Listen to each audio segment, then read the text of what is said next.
You mean which guitars do I have? Yeah. I got a few.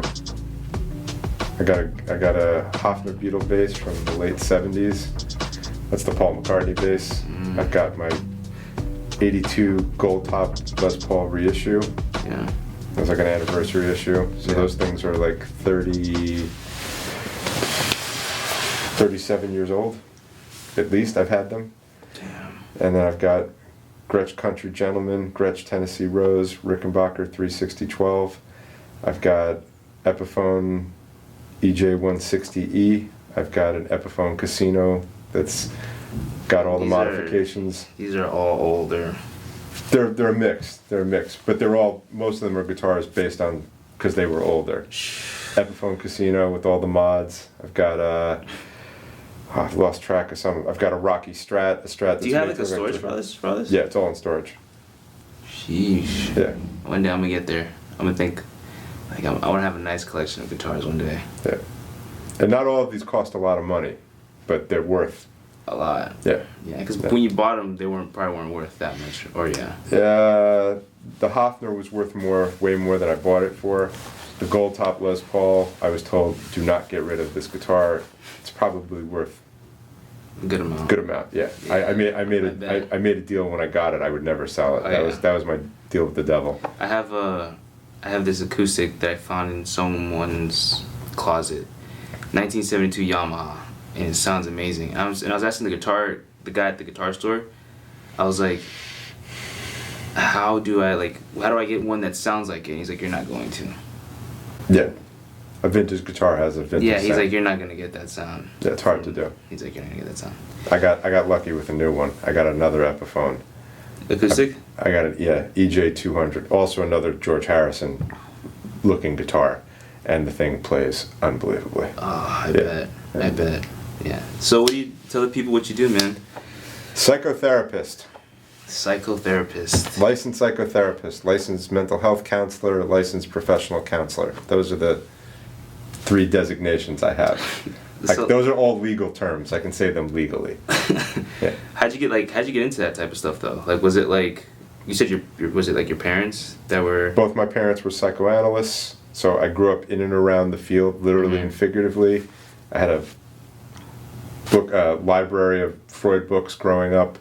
At my disposal. So I read comic books and Freud, not much else. Ah. Yeah.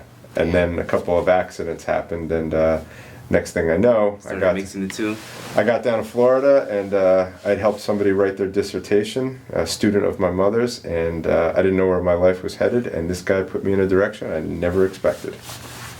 And you're also an actor and a sick guitar player. I'm a decent guitar player. Yeah, man. I can fake it. No, I mean, you sound pretty good, man. You sound pretty good. I can hold my own at what I play. There's a lot of better players. Yeah. Was that the Hummingbird you had? Yeah, the Hummingbird. On your close. Facebook. It's Yeah. close. It's close. The Epiphone one. The Epiphone. How does it sound? Because I seen it, and I was thinking if I should get one like that one or two. Great guitar. Epiphone makes nice guitars. Yeah. Yeah. This one they stopped making, and I was looking for one. And is it the one with the vintage tuners? The tuners these are good tuners. Okay. They're good tuners. Yeah. So I waited and I waited and I waited. I was really patient. Yeah. And I turned down a lot of possible guitars, even some copies. And January 1st, showed up. It was in a pawn shop in California, and I made the guy an offer and had my tech. That's it. Mitch fix it up, and man, oh man, I love playing it. Yeah. Yeah. Damn, that's good. That's good shit, man. So when you were growing up, was it in your household, was it more just how'd you get into the Beatles and all that stuff? And Beatles were my best friend's brother had Beatle albums. My parents actually had no Beatles albums. No? They did not have one. Did they listen to that type of music, or were they when you started listening to, were they No, they were. I mean, they were great with it. My dad ran right out and bought me whatever albums. Actually, okay. So when I was 11, they started selling the British versions of albums in the States. So Crazy Eddie, which was the big chain store way back in the day, they had the British version of A Hard Day's Night. So it's a very different cover than the American version. And my father went out and got it for me. It was a really cool gift.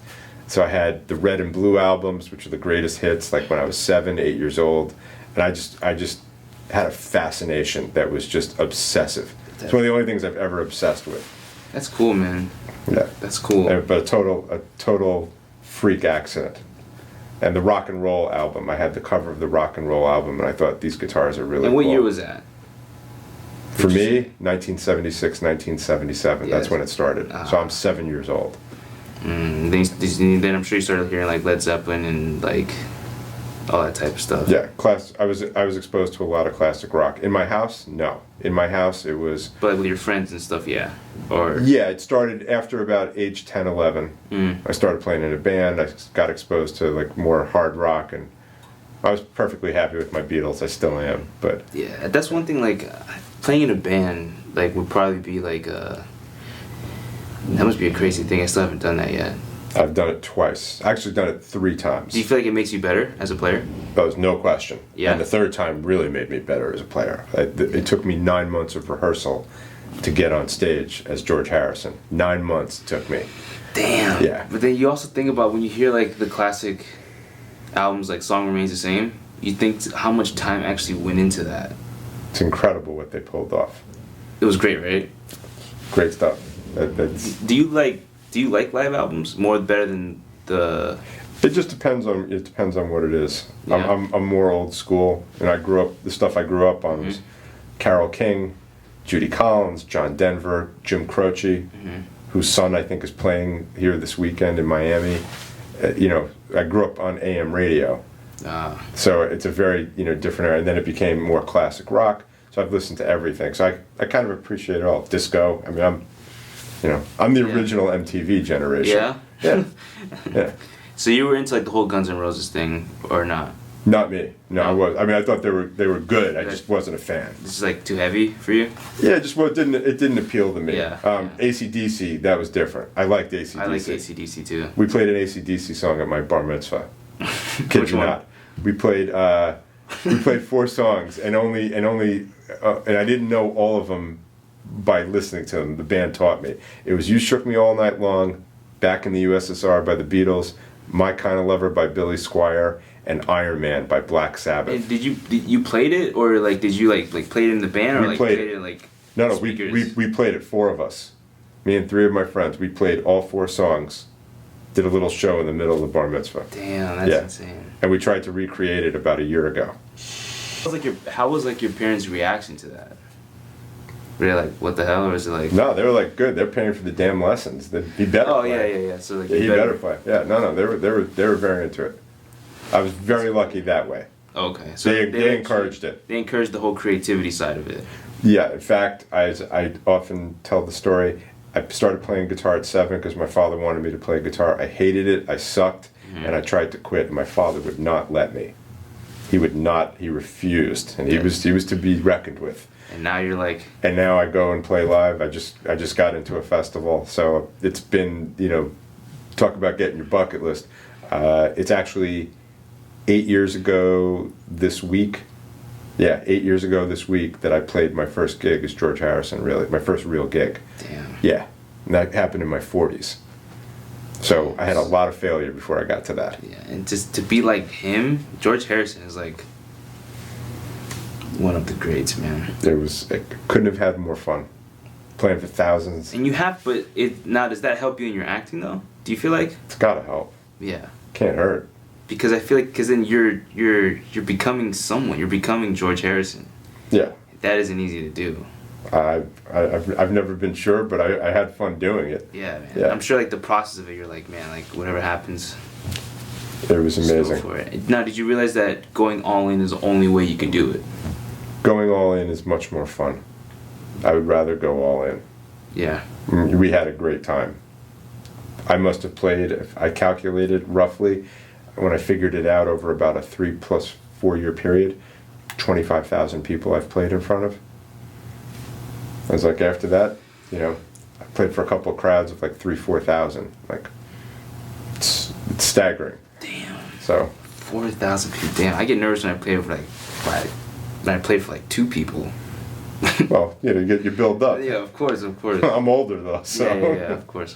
But So you're a psychotherapist, Yeah. right? And for people like us that are like, for someone like me who's like young, who's like an artist, do you encourage them to find someone to talk to?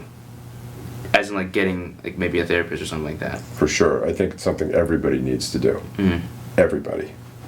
And I think there's too much of a stigma. There's always been, even though we have less of one now, everybody needs it. Yeah. Everybody. Because I've realized that that's helped me so much. Because when I got one, a couple people recommended me to get one. And I was like, I'm gonna try it. But like you said, there's a stigma, and all that stupid stuff. But when I tried it, man, it was like so like it really did something for me. It did, and you see the difference, and you feel the difference, and it's just. But it helps you to build trust. It helps you to dig deeper. A lot of people don't get to do that. I've been at it, doing it on and off throughout the years, like since I was a kid. So I've had a much more exposure than most people. And again, when you have two parents who, ended up, by the time I was 10, both my parents were practitioners. Yeah. So it's a little different, but everybody should be doing it. And creative people, for sure. Yeah. Why them the most? I think if they want to tap what they're doing, they want to understand themselves, they want to understand things that they've gone through. It's one of the only safe places to do it. You just can't talk with your friends all the time. Yeah, like you said, when you're understanding yourself, or when you're understanding, because I think it has made me better at what I do at acting. I think it's made me a little better. Like I can see the difference, because you're not just always in your head. Like why. Like some people have fucked up wiring. It's just like you just gotta accept it. You gotta learn from it. You also got to make sure that it doesn't get in your way. And again, we've seen plenty of exceptional actors and how tragic their stories are. Well, if you don't address your stuff, it's going to get in your way eventually. Now, with that, talking to someone like in therapy, that would prevent that. You'd have a much better shot. That's for damn sure. Yeah, people who talk about their stuff usually, it usually prevents worse things from happening. You get greater insight, greater awareness, so your odds of doing yourself in go down. So, you hear this whole thing about how, to be a good actor you have to stay dark, and you can't you have to stay that way. You have to stay depressed. You gotta stay this and that. That's all bullshit. I think there might be something to it, but again, do all the great actors have that? I mean, if you name all the actors you think are the top actors, yeah, do they have some commonalities? Do they have some fragility, some vulnerability? Yes. Are they all dark? I don't think so. Because I was watching the Keith Richards documentary, and he even talks about how he had to get help, with a therapist, and he encourages it. Even Keith Richards, who played for billions. Keith Richards, who's still Keith Richards, yeah, right? Yeah, He's actually, Keith Richards. Because I think when he went through the whole drug thing, and he was he had to get help, so that's part of it. Yeah. You gotta know what your demons are, and even Keith Richards can have demons. And that's the thing. That's one thing I feel like people don't get, especially younger, is they're scared to talk to someone. They're scared to and they think, because people get made fun of if you go see a therapist, they think you're crazy or something like that. But that's part of the stigma. Yeah. If something's wrong with you if you go, and potentially something might be wrong with you if you don't. And exactly. People don't want to see that. So I think there's a difference for your generation. Not so if you're in your 20s, now they have a lot of things that are more online, like BetterHelp. There's the other one that Michael Phelps touts. So people want a different version of therapy. Some people want more remote therapy. They don't like coming to the office all the time. So I have a mix. I have people who come to the office. There's a FaceTime call or something like that? Something like that. And there's lots of apps, that work that are, have HIPAA compliance, that are protected. So people want to do the work, but they're afraid to do the work because it's painful. Yeah, change is freaking painful. Oh yeah, 100%. I remember when I first started doing this crazy routine. It was crazy because I knew the difference when you when you wake up early. When you wake up early, you get a lot more stuff done and you just feel better about yourself. And at first, I'm thinking to myself no, it can't change, but actually it does. When you have a set routine in life, everything just starts working out for you. That's what happens. people have to hit bottom enough that they want to get help. Yeah. That can be really problematic. Yeah. Because bottom can be really low for some people. Now, is it accepting that you've hit the bottom? That's the part? Well, the awareness and the insight, yeah. Yeah. Because actually, if you don't know, you probably haven't hit your bottom yet. Once you hit that bottom, you'll know. Whatever that bottom is, because it may not be, some people have a high bottom, some people have a low bottom. Yeah. And when it's low, people often say, like, can you believe that happened? And I'm the guy who goes, I can't believe it didn't get worse. So, because you know that it can get worse. Yeah, we've seen the worst. Yeah. You asked about being in the field. When I got here, I went right into work in a psych hospital. And that was probably maybe the most life-changing experience I had. That changed the entire game for me. Is in life or just like your career in general? I think both. I think having to think on my feet in a different way in emergency situations, watching people, having probably the worst of mental health conditions that you can see. People who are really broken down, suicidal, psychotic. Mm-hmm. They're not connected with reality. It's very difficult to watch. So once you've done that and you can sort of assess people and handle yourself and stay calm, it definitely changes you. How long were you there for? The first time was 9 months. So while I was an intern level status, I went in there and I worked for 9 months straight. It's actually 15 years ago in a couple of weeks. And then when I got licensed about 2 years later, I went back because I just thought the work was good. It was just good work. Didn't pay great, but the experience was fantastic. I bet. Yeah, that's one of those things I would always do, and I encourage my interns to do. Yeah. Yeah. Because I remember when it's kind of the same. Because I remember when I was younger, I was in high school. The lady was like, I guess I had to pick where to volunteer, and she's like, I recommend you to volunteer at like an elderly home. Mm-hmm. Because you see, after, like, when you volunteer there, man, you see, like, what that regret is, and, like, you learn so much about life. Mm-hmm. It's insane, man. Yeah. It's insane. That's something Gary Vaynerchuk talks about a lot. Yeah, he talks about a lot of that, too. You want to see regret? Mm-hmm. That's where you go. I don't know, I wonder if she got it from him, though, because she told me, like, if you want to, like, see that, like, go volunteer, or she's like, that will change your life. I was like, yeah, right. And I've ended up going, but it did. That, and, like, feeding the homeless and all that stuff, you see life different. Yeah, you see how life can go. I mean, I grew up in New York, so I thought I had seen it all, and on one level I had, but being in it where you have to physically engage and do something about it and handle it, that's a game changer. Yeah. And it got me to think in a much different way I hadn't anticipated. So how'd you get into the acting part? I wanted to become an actor after, so at age 19 I auditioned for a game show on MTV called Remote Control, and I did 2 impersonations in front of a crowd of about 400 students, and I got a standing ovation. I was shocked because I wasn't funny, and I was not outgoing.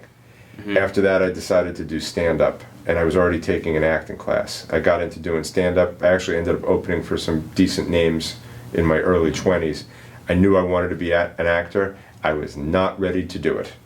I decided to go to grad school. I did not have the confidence. I did not have, I think, the strength that it was going to take to get the crap beaten out of me emotionally and rejected constantly.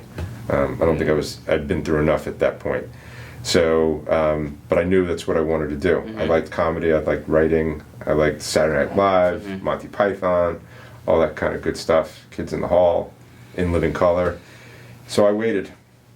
I got my degree. I said, one day I'll have this to fall back on, and that's exactly what happened. And then I got to the point in my 40s where I was like, I think I can do this. I better do this now. Yeah. I can't wait any longer. And I threw caution to the wind. That's what I did. Yeah. That's cool, man. Did you have, like, an agent out there, or was it? No, not in New York. No, not at all. No? No, did not have an agent. I did everything basically on my own.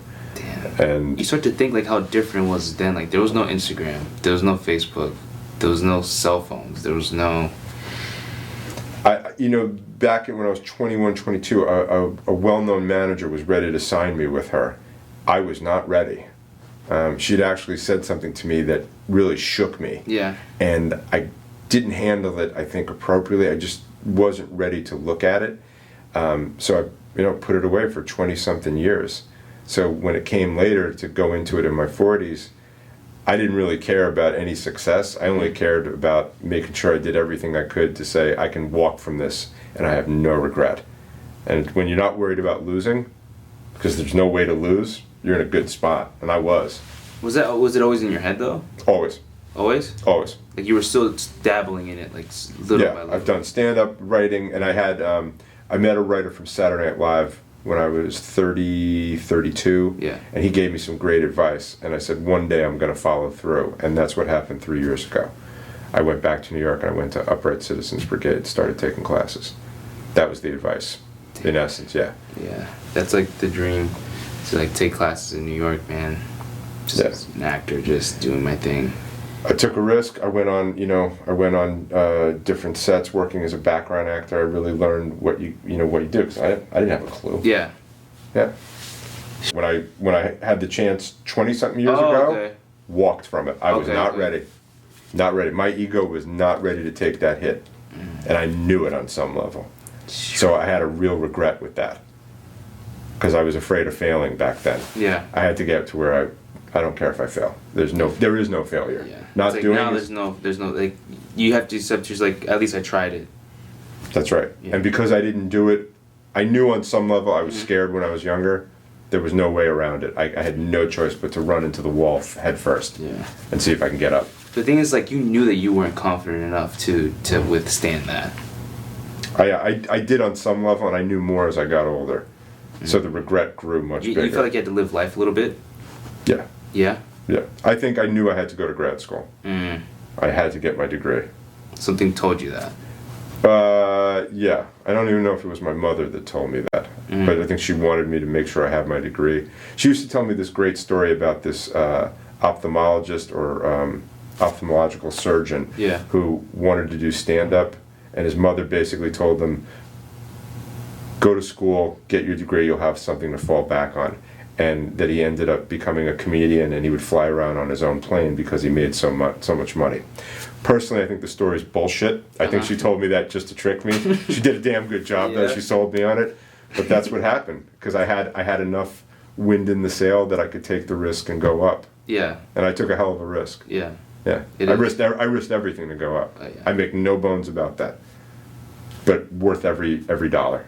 Just I remember you told me, like, when you saw like your reel that one time, how you couldn't control, like, you know. Well, when I saw the reel you put together for me, so when I saw it, I watched it a couple of times. But when I got home, the third or fourth time I watched it, it hit me, and the tears just started falling down my face because I knew I had done it. I could have walked right then. I knew right at that moment I had done the one thing that I had sat with for so long. Yeah, man. Yeah, that feeling was, knowing you did it and you have no regret. Yeah. It's like that MasterCard commercial. It's priceless. It's priceless, man. I mean, like, because now you're like all in. Well, it's all what you expect to get out of it. I'm older, so I have a different perspective than I did at 23. I don't want to say I don't care, but I don't have anything to lose. Yeah. There's no harming my self-esteem. I'm not supposed to. I shouldn't have gotten anything so far, is the way I look at it. So if I got it, on one level, I go, because you could be great and never get anything. Yes, that's true. Right. There's tons of talented people 100%. who never get anything. Right. And I've gotten some things and I was really happy with it. I'm like, this is more than I expected. Yeah. So I can't complain about that. Damn, that's crazy, man. Yeah. That's cool, man. That's cool. But committed. I mean, you know what it's like to commit to it. So yeah. You have to, man. I feel like if you don't, then it's just like something has to tell you, you gotta do it. I knew that I had to follow through. 8 years ago, I had gotten headshots done down here, and I didn't finish getting them done. And I knew the follow through had to come this time. Yeah. So it was all in. And then whatever happens. But I had a lot of good support to do it. Yeah. And probably but do you think about like how far you've come from when you were 20 something to like now? If I think about it, I think I'm in a different place. I didn't. If you told me I'd be doing what I'm doing, I don't think I would have believed it. I don't think I believed in myself back then. You know, I believed in I had some skills and some ability and, you know, some care and concern for other people. Yeah. But I didn't know I'd be doing what I'd be doing at this point. That took a lot. You know, that's a lot of falling, getting back up, falling, getting back up. Just growth. Yeah. Good growth, man. It's just, and that's one thing I know a lot of people my age always feel like they're running out of time. It's what a lot of people struggle with. Yeah. You have time, don't piss it away either. I think I posted one podcast with the guy Jesse Itzler and Ed Milet, and he talks about time and how really valuable it is and how people have to look at it a certain way, how many opportunities you get. I did think time was ticking. And now at my age, I see it even more. Do you see it's ticking more? Oh yeah, it's faster, yeah. Shit. Yeah. Yeah, the ante got it. The ante was upped a little bit, and I was like, "Son of a gun!" I didn't think that was going to happen. Wow. I thought, like, all right, I'm doing all these things I wanted to do. My bucket list is pretty damn well covered. But yeah, the pressure. It's like, wow, And that just makes you go harder, man. It's definitely changed the game a little bit. Yeah. Yeah, but I think people who are in their 20s, if I had to like go back and like advise myself, it would have been like personal growth. Yeah. Taking chances and taking risks. Yeah. Falling down, getting up. Don't worry about it. Who cares what Just do it. think. Just do it. Just do it. Those that's the one spot I struggled with. Luckily, I went to school and I somehow managed to barrel through it, even though I almost got thrown out.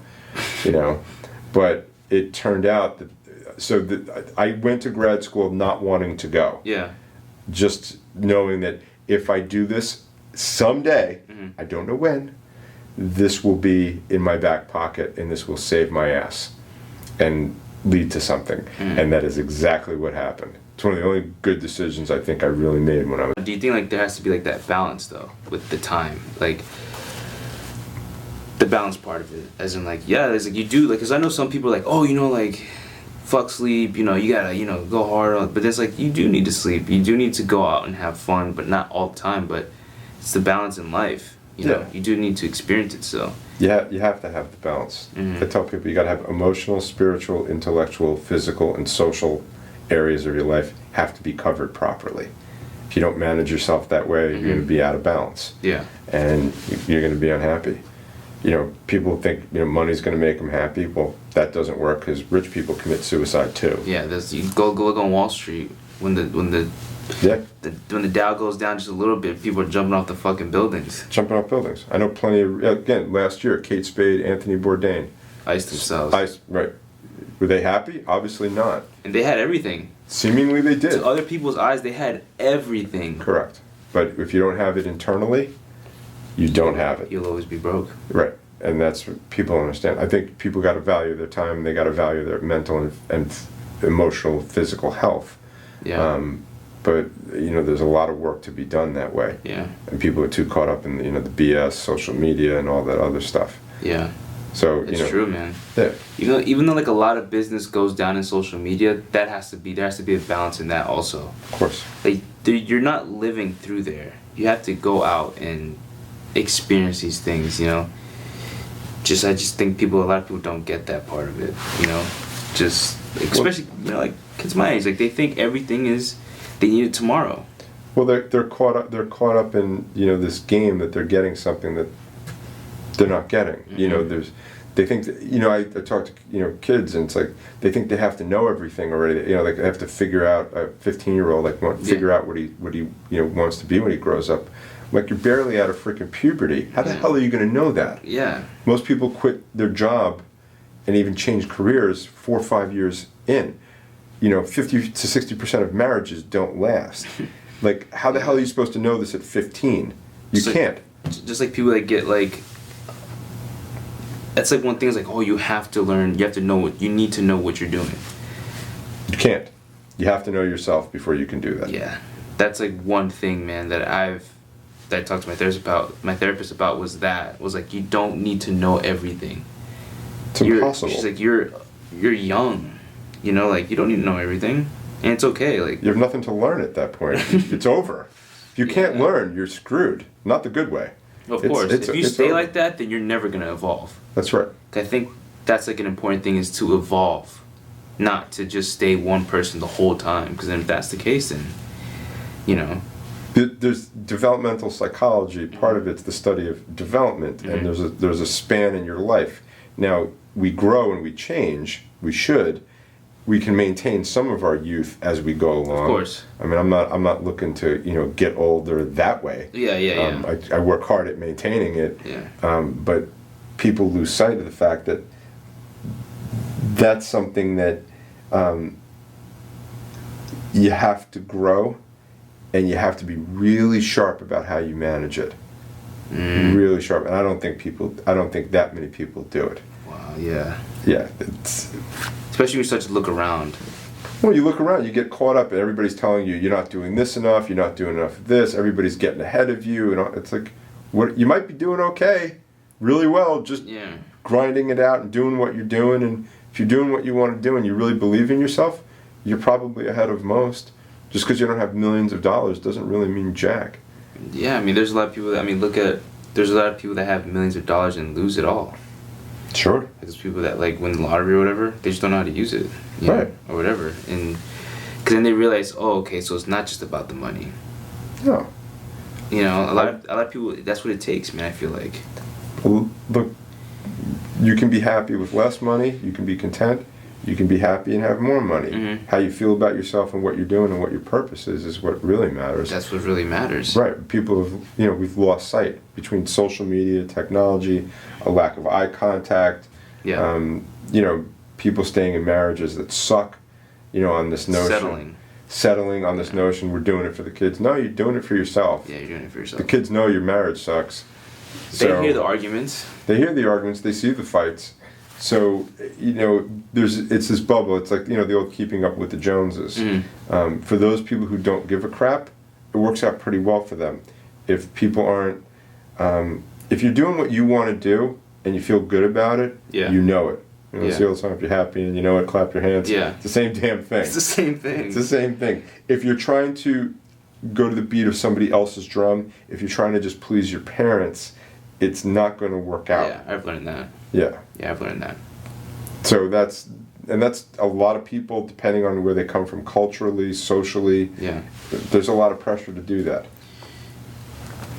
It's crazy because the moment you're born, you're picked all these things. Like, all these things are, like, your name, your religion, all that stuff is already picked for you. But then you're like, as you get older, you learn you have a choice. Yeah, you develop your own mind, And it's like, it's not just being a lawyer, doctor, or a salesman. No. That's one thing, man. It's just... If you're not true to yourself, you're going to be pretty miserable. And there's a lot of... Look, we have a country that is highly medicated, depressed, anxious. More suicide attempts, teenage suicide attempts, substance abuse, addiction, obesity, diabetes. All these kids have problems. This is adults and children. We're doing something wrong. Because it should be easier. It should be better. Yeah. Something's amiss. Yeah. How do you feel about like the whole? Have you looked into like the whole? I'm sure you have, the whole psychedelic thing, using psychedelics as almost like a cure, kind of. There's more and more research coming out. Am I skeptical? Yes, I'm skeptical. Do I think it can do some things? Yes, I wouldn't doubt that there may be some benefits. I would never rule anything out. I think the risks are what nobody can determine, because the brain isn't like every other muscle. No, the brain, you gotta be careful with the brain. Yeah. You gotta be careful with the So brain. when you're playing with, they say for treating trauma, again, I don't know if there's not enough info that would convince me. I don't know if there could be even. I would understand why people would do it. And again, I just think for some people just want to take drugs. Yeah, some people just want to have a trip on acid. That's right. what it is. Right. Yeah. I think there's something to be said for using, plants, medications. Yeah. There can be advantages, but they're going to have to really. It's going to be tough. Look into it. It's going to be tough to see what really works, because when you're having certain issues, you don't want to tap them the wrong way by accident. You don't want to get more paranoid That's like something you don't want to do. Is to get more paranoid. Yeah. Because I've heard that like if you do it like repeatedly too much, it just messes you all up. It can. It opens up your brain. Again, the brain is unlike other muscles. Yeah. Once it's overloaded, it's one thing to pull a muscle. Yeah. You pull your hamstring. It'll snap back. Yeah. The brain doesn't work that way. That's why all these people, that are having, psychotic symptoms just from smoking weed, a lot of it. Yeah. Now, is that like the paranoid aspect of it? Because I know when you smoke weed a little too much, you get paranoid. Yeah. And that's because it's opening up that. Well, and if you keep pushing that level, that's where it goes. And there's a lot of cases of young adults who are basically pushing that. They've kind of, you go one step too far and it doesn't snap back. Be careful with that shit. Yeah. Be careful with that shit. People want to believe it's it's like there's no end all be all cure all. I remember I used to have like this friend who just smoked this whole thing, and I'm like, man, it's cool at first, but it's like, nah, man, like that's a little too much. Well, it's what you're using it for. If you're using it to medicate, of course, but if you're using it to like cover up something, that's the problem.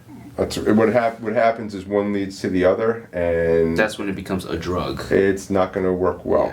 Yeah, there's too many people who they don't want to see what it does, and drugs are stronger than ever. They're more potent. It's not by accident that they're selling more. That they're opening up on every dispensaries on every corner. Right. It's not by accident. That's why there was that one Girl Scout.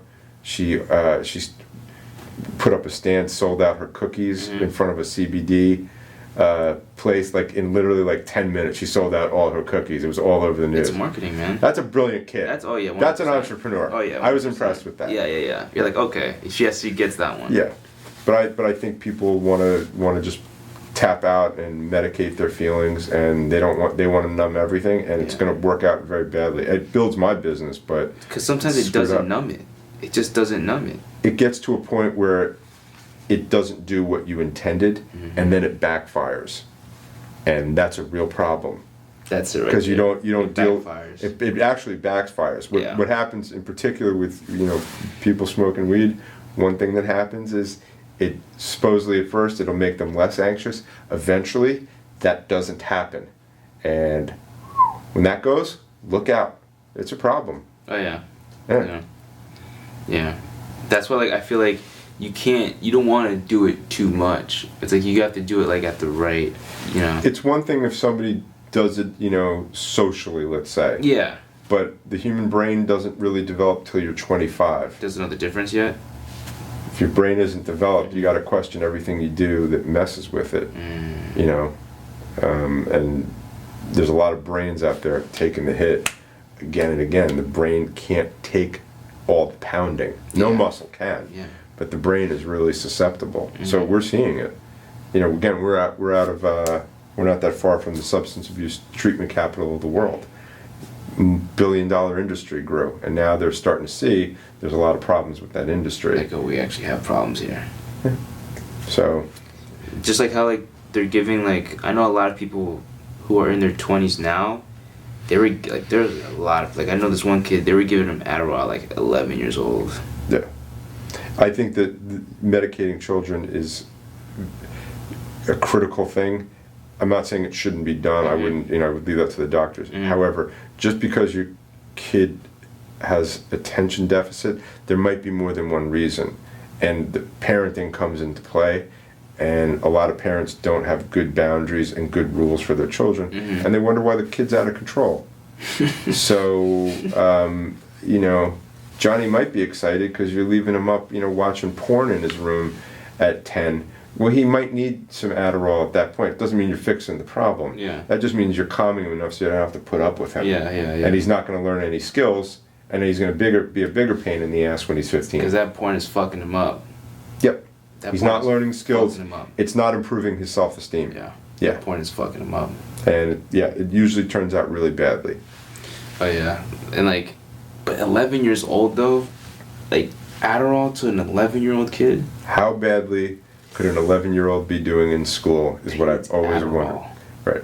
What is he having trouble with that is so bad? That's always what I ask. What is so bad? Well, he's getting B's and C's. Okay, and so we're going to medicate him so he gets A's. And what happens when you take him off? Yeah. He's going to snap back. What was wrong with him? And no one wants to look at that. But I think there's a behavior problem, but no one wants to look at the bigger picture. Do you think it starts with the school system? No, I think it starts with the parents. The parents? Without fail. Okay. You have to look at the parenting. You have to look at the parenting. Inside out. Absolutely, 100%. School is relative. I'm not saying school is perfect, but school is school. Yeah. And for centuries now, children have functioned in schools. All of a sudden, I think they just got rid of Common Core. Yeah. Okay, fine, that'll probably help. But I know there's a ton of work. And again, I'm not saying there isn't issues with schooling. Yeah. However, nothing trumps parenting.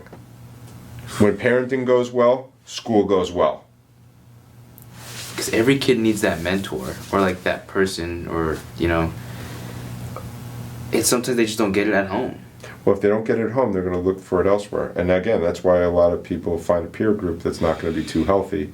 That's where drugs come into play. Like the friends you pick and all that stuff, the people you end up running into. Of course. Yeah, that's crazy, man. Yeah. You start thinking like, it's a big deal. Like it's a there's so many kids out there that are like depressed and all that stuff, and they're all like suicidal. And it's like you shouldn't, you feel bad for them, man. You want to help them. Yeah. And it's just like. This is supposed to be the best time in their life. Yeah. And they're depressed and suicidal, and they're learning that this depressive mentality, it's pretty bad. I mean, it's really bad. Like that kid that I know who was on Adderall since he was like 11, he's just now getting off it. And he's like 24, 25. Mm-hmm. And I'm like, he says like he feels like he's in a come down the whole time. He's like, dude, I feel like I'm still like in a come down from it. I'm like, fuck, man. Mm-hmm. And a lot of kids who took Adderall when they're younger end up abusing weed. And that's a really bad combo. Abusing it, yeah. That's a really bad combo. One of the worst. Why is it bad? The mix, they go up, they go down, they go up, they go down. And I've seen a lot of kids end up with some really big problems from that. Ooh, yeah. shit. Yeah. Because you might as well be doing like coke. Well, it's a similar thing. And then we wonder why, it's like getting kicked in the head over and over and over again, which you would never let anybody do. Yeah. You'd never be like, hey, dude, kick me in the head a bunch of times. You would never say that. Exactly, yeah. But you're kind of doing it on your own. Again, there's no logic to when anybody even says, smoking is safe. It's like you're still putting something into your lungs other than air. I don't think you have to be a scientist to figure this one out. Yeah. Then, So you gotta value your health and your body, but it's changed. You gotta be able to keep a certain level either way, and that's what people don't understand. It's like you should be good without anything. Yeah. And if you're not. And sometimes you just find it in life. What you needed was there the whole time. You didn't need to go to drinking and all that stuff. Well, it's always there, but being able to see it and being able to deal with whatever pain you're in that caused you to go get the drink, that's what people don't want to do. But you encourage more what's a way to do that without it, without the drugs, without it? What's something let's say someone's feeling anxious before something and they get anxiety, instead of popping a pill or whatever, Well, you gotta learn skills. Yeah. You gotta learn, whether it be meditation, deep breathing. You also have to talk about the things and understand why it really scares you. Why it drives the anxiety. That's the problem, is nobody wants to, nobody, but people don't want to do that work. They don't want to talk about it. They don't want to talk about it. Why do you have that there? Right. They don't want to talk about what everybody, what I always hear is, I don't need to talk about my past. It already happened. Yeah. Shut up. You actually do. That's the whole point. Freud wasn't wrong. Freud was dead on. Freud knew his stuff. I'm a little biased, but I've also watched it in action. So if people don't deal with their underlying stuff, it's going to play out. Because usually your problems, it's all people always look at what's wrong with everyone else, but it's usually sometimes you gotta really look inside yourself and sometimes you gotta pop the hood and see what the fuck's going on. Everybody needs to pop the hood. Yeah. Most people don't want to at first. And it's not like the system makes it very easy to do that either. hard to get enough help. But for some people, if they get introspective, they want to look at their own stuff. They don't want to let anything else happen that's going to get in their way. And that's pretty big. Because some people think, oh, okay, I made it, like, I'm sure, I don't know, but I'm asking, do you get people that say a Wall Street guy or whatever, and he thinks he has it all, and he's like, oh, I don't need to do this, like, I got it all figured out. But then you kind of realize that he really doesn't. Well, I can figure that out, but what I usually figured out before that is his wife is unhappy with him. You know, it's like, you're doing so great, you won't be here. Yeah. Unless you decide you just want to maintain it, which is fine. Yeah. But, you know, again, you can be unhappy with any amount of money, any job, but some people don't want to look at their problem. That's denial. As they say, not just the longest river in Egypt, and denial is a really big problem. Yeah. Yeah. Yeah, that's. I remember even you told me like you had like go talk to someone, man, and I was like, all right, and then like but it worked, man, it worked. Like that stuff, like you see things totally different. When you're open to it, it changes the game. Yeah. People can really grow. I mean, that's why, you know, we do it, because we like to see, you know, therapists, you don't get the wins all the time. Yeah. But when somebody gets changed and they see like they feel better, they feel growth. And even artists, like you said, they need it the most. Look, everybody needs some. I think if you're an artist, it's a great tool.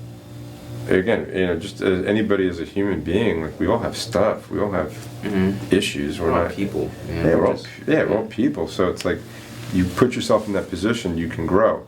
When you do that, who you connect to, that can change. Yeah. You know. And that all has to do with being vulnerable. Pretty you have much. to be just totally naked, basically.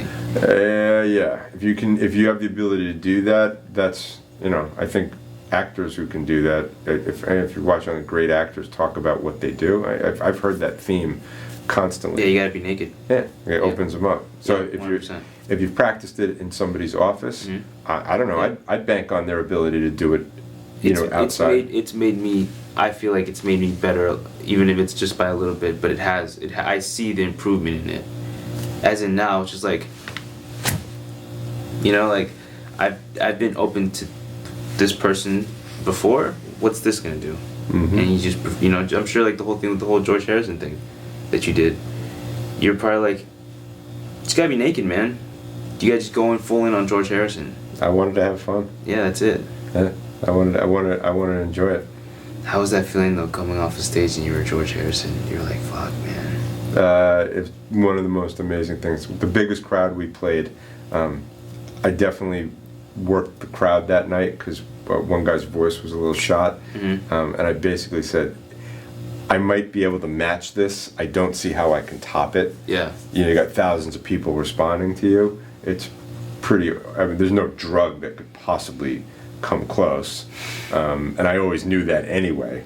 Yeah. So what did it feel like? I was like, I was mindful enough to know going in that night, you better really embrace this and enjoy it, and be in it the whole time, because this is an experience you're rarely going to get. Because that's the only way you were gonna come out satisfied, man. You know. Look, the gigs were always fun. Yeah. But this was one step above. Yeah. And I remember, different moments from that night, and it was surreal. So, you consider yourself, knock on wood, that, you get the chance to do it, but like, yeah, it was all in.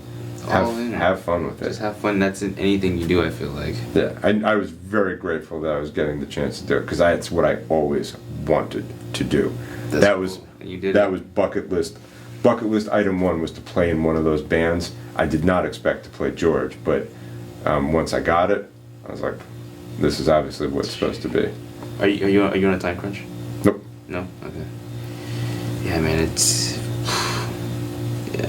was good stuff, man. That was good convo, man. That was great. You're an awesome dude, man. You're an awesome dude, man. You're an awesome dude. You've always you're always there, man. It's cool. It's awesome. You're just a cool guy. I'm a journal keeper. I don't keep a regular journal. However, I'm probably in the next day or two, I'm gonna probably keep a video journal of what I do the next 20-something days as I get to the race. Yeah. That's gonna be good. Yeah, I want to have some. Are you gonna post it up? Are you gonna post it, or are you just gonna keep it for yourself? No, I'm gonna post it. Yeah. Yeah. I was thinking about doing that, but I sometimes when I'm in the gym, I'm ready to go, so I just forget about like the whole phone thing. Right. But I mean, I try to get like something in, but for me, it's the gym, journaling, and like scheduling. That's like three big things for me. I'm a big one about the book, keeping me too. a book, and I got to do it, and I have to do an even better job, because now I'm down to the crunch. Every hour is critical. Yeah, because I can't make mistakes. Yeah. You know, and I work for myself, so I manage my entire practice. Mm-hmm. So I don't rely on anybody else. I keep a book too, man. Yeah. When someone told me this, he's like, man, start doing that, because you'll see. He's like, you'll see. Once you start doing it, you'll start to realize why you. And it's like, it's so true. It's so essential for like you need to be like me. Like for me, my time is around like Sunday night after 6 when I'm by myself. You know, I just listen to music or whatever. I just start planning out my week, man. You know, and I feel like that's so important. I think a lot of people don't do that.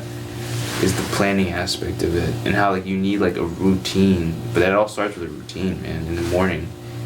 And a lot of people think it's bullshit, like waking up in the morning and they're like, yeah, that's just waking up early. It's like, nah, man, you feel like you're ahead of everyone after you do it. Absolutely.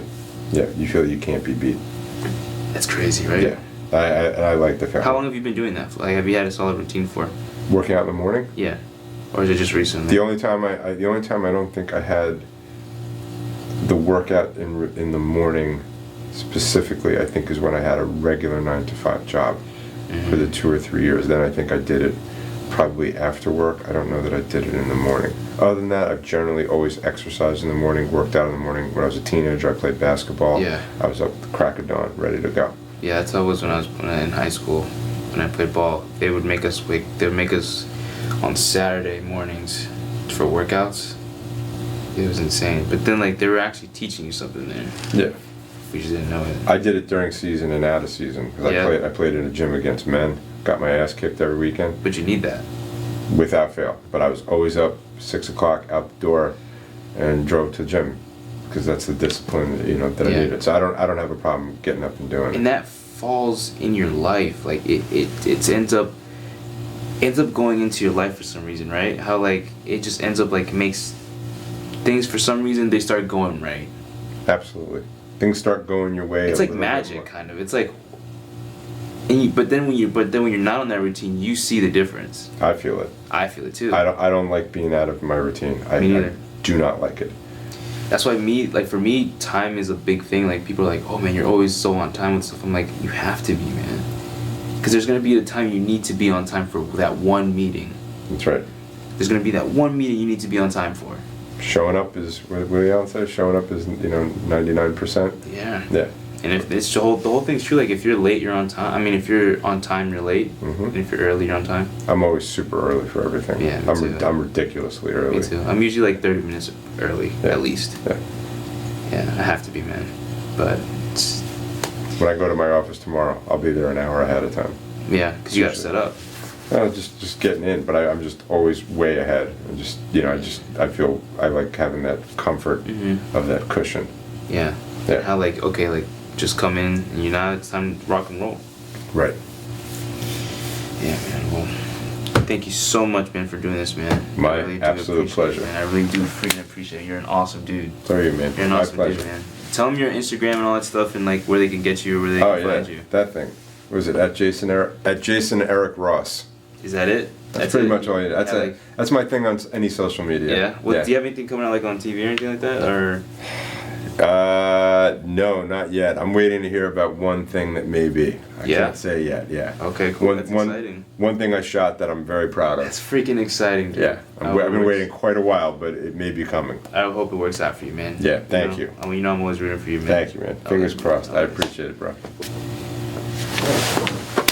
the fucking man, dude. Nice. You're the fucking